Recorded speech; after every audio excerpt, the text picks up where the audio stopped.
This video is sponsored by Squarespace, the all-in-one platform to build your brand online. You know, my mom always said, like, go focus on your GPA. But I'm like, now I can say, see, look, all the things you said not to do. I told you, Mom, that actually got me in. Yeah. Okay, so don't listen to your mom, I guess. Today is really exciting because I have a special guest. Her name is Christine. You might know her on YouTube and Instagram, social media as Christine Innovates.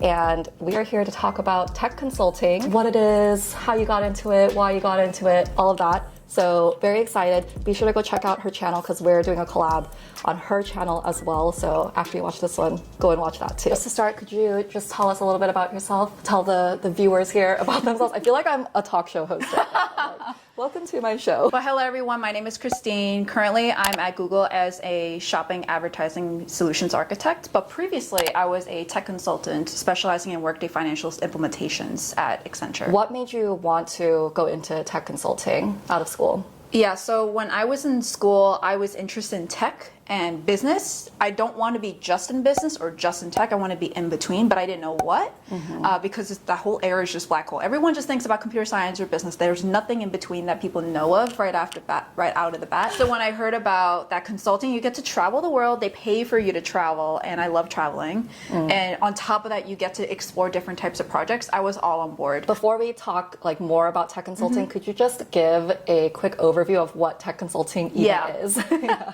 So I think this is always an interesting question because there's many different types of tech consulting. It's never one set answer. The part that I'm mostly in is in the software implementation side, which is actually a huge part of tech consulting. If you're on the technical side, some consulting firms actually, there's tech that sits under management consulting. At Accenture, it's separate. So there's Accenture Consulting, which is very confusing because it's tech consulting too, but it's consulting is technically management consulting there. And then there's Accenture Technology, which is the technology consulting side. That's a true tech consulting side. So there's software implementations where there's like Workday, Oracle, SAP, but you also have the cool technology that most people don't really know. Like for example, the Magic Band at Disney is from Accenture. Oh, that's cool. Through Accenture Digital or Interactive. Basically consulting with tech is technology consulting. Even though your role might be management consulting, you're still doing technology consulting. Okay, cool. Okay, so tech consulting is a bit broad because it could be just like consulting around like what tech to use and like what it should be, or it could also be actually getting it out there into the company. And even the skill sets that you need, you can have like the management consulting, like let's say you have an MBA or a business background, that's technically still tech consulting, but most people who know about technology consulting, they're more on the technical side, like they know how to code, or they know how to implement a software, or they know the design of a software, or even UX design counts under that as well. This is just like a broad spectrum of all the tech consulting you can do, which is why like if anyone's interested in consulting and interested in tech, technically whatever you're doing is probably technology consulting. Yeah, okay. And don't mind the traffic outside. We're in New York, so that's just a reality. Your background, like when you went into tech consulting, do you have a like technical background or? It was kind of, so I was a business major at Boston University, and I had 3 concentrations in finance, management information systems, and strategy and innovation. Okay. The second one, though,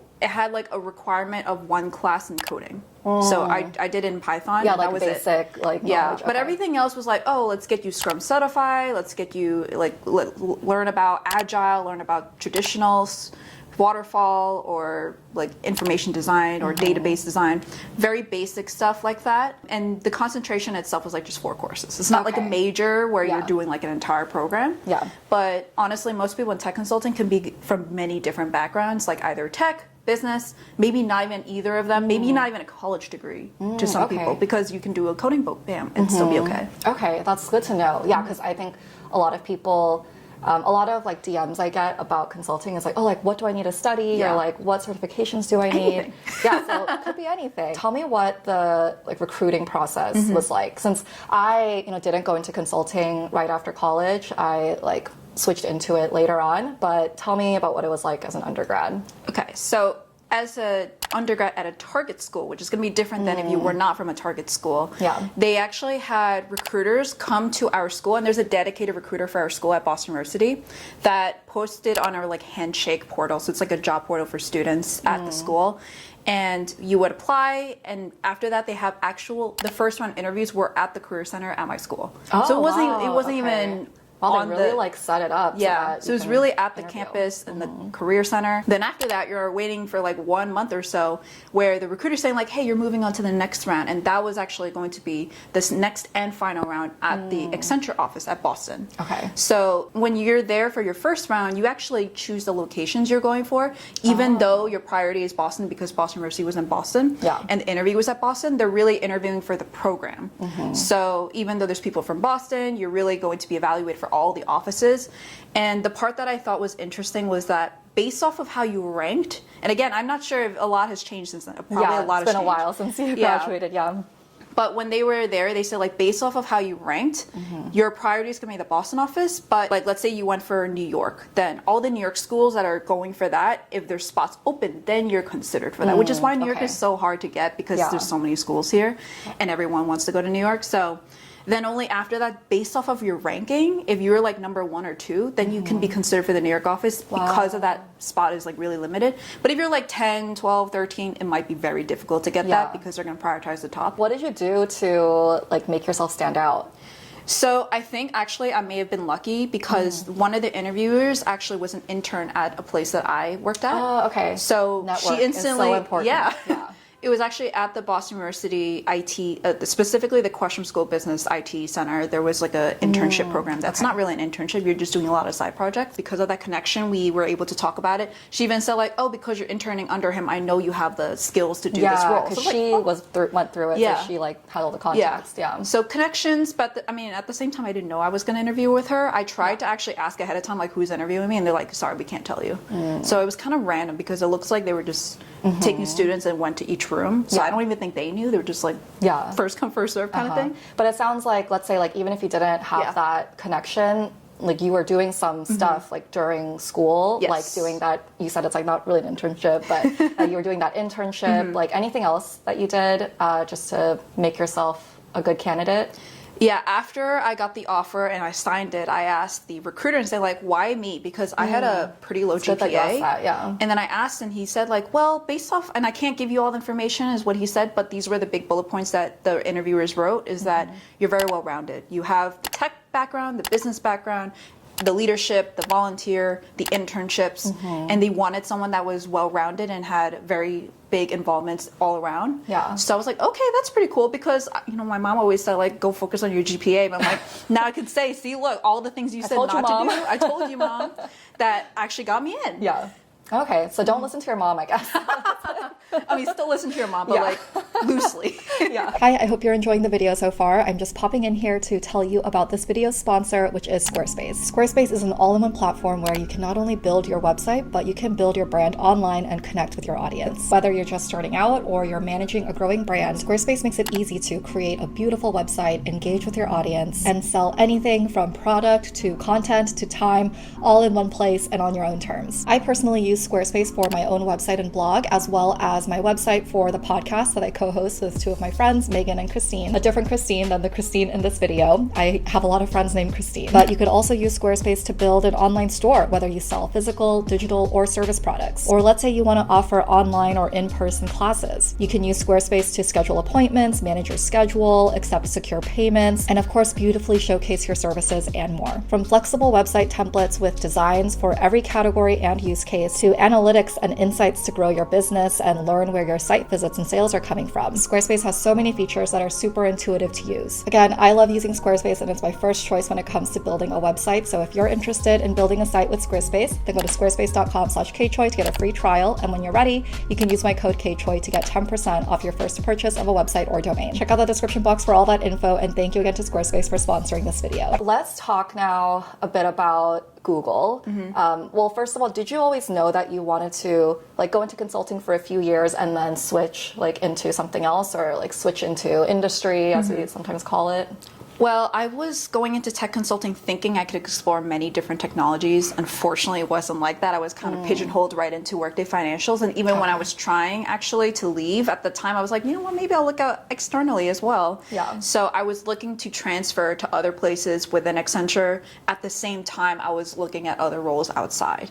So it was like whichever came first, and Yeah. Google came first. But At that time, if I was able to jump around, then I would have probably stayed in consulting for a while, because then you get the flexibility of going to many different roles, but a steady paycheck and steady benefits, and not have to worry about interviewing the entire time. So I would have probably stayed, but I don't see myself as like managing director or doing any of the administrative stuff. I like doing the actual work. Yeah. So eventually I probably would have left to go to some kind of tech company in an area that I ended up liking. But now I'm at Google because it came first. Yeah. Well, and it sounds like, one of the pros of staying in a consulting firm is you get to like potentially have the opportunity to explore lots of different things in different areas. At Google, you're doing like what you were doing at Accenture, but it's just like you're an internal consultant at Google. So my clients are external. Okay. I should have probably explained that. Okay. Yeah. For me particularly, and it could be different because there's also internal consultants at Google, but for my role particularly, it's external facing. So the way that our group is organized is that we have the top 100 revenue generating clients of shopping ads particularly, and then we kind of split up based off of the book of business. Like, okay, maybe this person's really good with regional availability and pricing, so we'll give you the clients of that. For me, it's kind of a mixed bag. It's both New York and LA based. But I also work with many different teams within Google that are not in consulting. I'm like the only person that is in GPS, so that's the Google Professional Services at Google. At Accenture, you're working in teams of consultants. I'm the only one. So I have to either do it or I allocate it to some other team that knows, and that's where the vendorization team is in play, or another team like Gcare for the troubleshooting. So do you work with like product managers and stuff too? Or? Product operations managers that eventually go to the product managers, because there are areas where product managers have like calls with us. It's like, here's the updates that we have for the shopping product, and we can ask questions or give feedback, and the product operations manager is probably the one that we work with more on a day-to-day basis. Okay. Of like, hey, we have this client that is having a roadblock because of XYZ. What can we do about it? And then sometimes they'll come up with like a solution that is not necessarily out of the box. And I had to do that with one of clients, which is pretty cool. I'm like, wow, if I was external at Accenture, I would have to work with Workday, and then Workday would not say anything. But here at Google, because I'm internal, I have actual words to say that will come to play, especially because they're the top 100 revenue generating, so it's in their best interest to do it. So you kind of have like a little bit more impact on like the actual like product itself. Correct. Like, do you enjoy that part of it? Yeah, that's actually one of the reasons why I was like, I want to go into product, because I can get a say, but here I can do it at the same time, not be in product management. So and like deep into like the actual, and not have to deal with the lifestyle of being a product manager. So I was like, I'm happy where I'm Oh, it's like a nice like happy medium that you found. Yeah. When you were interviewing for Google, like what were the qualifications, but also like the personality that they look for in your experience, obviously? So for my particular role, they actually said straight out, we're looking for consultants. Oh, okay. So I was like, okay. Perfect. Because, you're like, that's me. Yeah, because Google Professional Services was GPS under GTech, is basically the consultants of the group. And honestly, before this role, I didn't even know that we had a consulting wing under Google. So they were looking for consultants, and they said they were looking at a lot at Accenture. And actually right after me, they hired someone from Accenture as well on the Salesforce side. So I guess that makes sense too, because Accenture, as we were talking about earlier, it's like very historically very tech focused. Exactly. So, like, what about like personality wise too? Yeah, I mean, like the number one thing when I came to Google, or at least before Google, I searched it up. They said googliness. I'm like, what does that mean? There's like 9 to 11 defining the word with the word itself. Yeah. It's like 9 to 11. I don't remember the number, but it's like number of principles that this person should embody. And the number one thing that stood out to me the most is like, be kind and be good with ambiguity, which is probably a big difference between Accenture and Google. Oh my god, this whole video is going to be like an Accenture versus Google comparison, but basically there's a huge difference, because at Accenture it's very corporate-y. Even though it's on the tech side, it's a little bit less corporate-y than the others, but it's still very corporate-y, very structured and organized. There's a process for everything, bureaucracy for everything. Google's kind of like, that's kind of how it came to be, is that it was a startup. So naturally there's going to be a lot of people like, I want to do this, and then like, then do it. But at Accenture you would need to like go through so many lines of approvals to get that. But at Google, if you can find a better solution and it works, then it works. Okay, so what I'm hearing is like, if you're interviewing at Google and you want to have good examples Yeah. of things that show that you're a fit. It's like, when did you have a time where something was really ambiguous or you came up with That's actually one of the questions they asked me. Oh, okay. Well, there you go. I think like, I know we were just joking like, oh, everything's just like going to be like comparing Accenture to Google, but I think it's helpful because I feel like two really in-demand roles are like in consulting, like at a firm, and it might not be consulting exactly, but like working at a firm, professional services, and then working like in a big tech company. So it is just interesting to hear like your experience between the two. Yeah. What would you say like are some reasons that people should get into tech consulting? If we just go back to like your beginning of your career journey, why should someone go into tech consulting in your opinion? I would say there's probably 3 reasons I would generally recommend. Number 1 is if you just want to get into tech and you don't know how, where to start, because then if you go into a entry-level role, you can try those out. Like if you were not pigeonholed like me, you would be lucky to be in the technology development program and try out those projects and see which ones you end up liking. One thing about consulting is that they always have a lot of good training that you can do. So even if you are, let's say, a art science major and you come in, they hired you because you're a good problem solver, but they did not hire because of your technical skills, because they know you can learn your way through. So they know that like with all these resources that your consulting firm would have, you'll take your motivation and your drive and do that, and then you can get projects in that and actually see if you want to do that. So that's why I think like it's good for people who want to go into tech. They don't know exactly what. That was kind of where I was. Number 2 is if you want to get into consulting and you came from like a technical background, like maybe a tech company or startup or computer science major, that is a good way to like branch out to many different roles as well, because like I said, a lot of companies like consultants because you're a problem solver. It's like a universal kind of background that people like. And then number 3 is that if you wanted to actually go into consulting and stay in consulting, because tech consulting I think is the easiest way in my opinion if you have the technical skills. If you're in like management consulting, you probably need an MBA, or even strategy consulting also need an MBA, so additional schooling. Tech consulting, there's a lot of entry-level roles out there. It's just a really good gateway kind of role for anyone who wants to break into the role. And it doesn't mean you have to come out of college. You could be like a teacher and maybe you were in IT or something like that at the school, and then now you want to go into tech consulting, which actually was like a career day this week, and someone did that. Oh, cool. They were in IT at the school and they went into Adobe as a tech consultant. I was like, oh, okay. Cool. It was like literally case in point right there. Yeah, I think it's cool because usually, people position consulting in general as like, oh, it's a really good stepping stone to get into other things. And it sounds like tech consulting is even like more so like it's a good stepping stone to get into different types of consulting and then like other career paths as well. Exactly. Any other final words of advice for anyone who wants to get into tech consulting? I would say for tech consulting, a lot of times people come in and think like, oh, I'm going to have the glamorous consulting life. But honestly, nowadays, I think it's changed because of the pandemic. And especially in tech consulting, which I do want to say, though, I think people think about management consulting and goes like, oh, you have to travel all the time or you have to work so many hours. Tech consulting is not like that. Okay. You can have like 100% remote role, which actually my husband is in. He like hasn't traveled ever since. I'm like, I'm so lucky. He can just take care of my cats. I'll do whatever I want. And then the other part is that like if you were to stay home all the time and you want to travel, that maybe it's not for you, but there's many different types of roles within tech consulting. As I mentioned, like you could be a management consulting in tech, and that would be able to travel around the world. So there's many different roles out there. Don't really think like, oh my God, I'm not going to be a traveler. I'm not going to be able to code. I am going to code. There's many different projects out there and you can move around. And personally for me, like tech is the future. So if you're in tech consulting, you could pretty much do any job out there after this. Thank you so much for sharing all of your amazing experiences. Where can people find you? Again, I feel so like, where can people find you? Let them know like what's going on in your life. So you can find me on YouTube, Christine Wong. Thankfully, I'm now the #1. I hope so. But there's so many Christine Wongs on YouTube. And then the second one is on Instagram for Christine.innovates. I don't really post that much content on there, but I do promote like my podcast, my YouTube videos, and then also some day-to-day. A lot of cat footage is on my stories, and maybe even my post itself. But you can definitely find me on either of them, or LinkedIn if you want to find me on Christine Wong. And then there might be so many Christine Wongs, so you can just type in Google or Accenture. I should be there.